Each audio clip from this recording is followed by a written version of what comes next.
But in this model, we're going to do things a little differently. We are going to move them from the first upsell to the second upsell, whether or not they buy the first upsell. Now, what that means is that the buyer is going to see all three of our offers.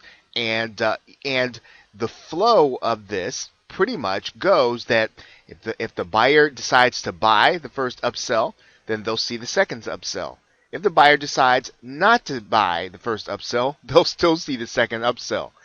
And at the second upsell, if the buyer decides to buy it, they'll see the third one. If the buyer decides not to buy it, they'll still see the third one. And this is what makes this funnel so powerful. They're going to see all three of our intended offers at the price and at the value that they were intended. Now, in effect, your buyers will still see all three offers, whether they choose to buy or not. The upsell is basically the same as the downsell. They're just structured in the places where those two offers would normally be seen. But once again, you're going to see that all this is going to be very easy to set up in JVZoo, and it's going to be very sensible. You're going to be able to put it together fairly easily. Now, here's the benefit of doing things this way. You will close more sales by adding in downsells. So in other words, it isn't just a matter of your having to give up on them buying upsells.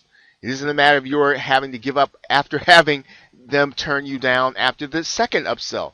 You are going to give them every opportunity in order to buy from you. Now, one thing about this, you may have to be prepared if your feedback is negative from multiple buyers. So in other words, you may get a lot of negative feedback if buyers have to go through that process 3 times. So you'll have to really monitor and really determine if a third upsell or a second upsell is something, downsell is something that you want to do and want to do continually. But in general, you are going to close more sales and you're going to bring in more people even with the downsell, and especially if you're not creating different offers. You want to create those 3 additional offers and you want your buyer to see them regardless of what they decide. Okay, so with that, thanks, and I will see you in the next video.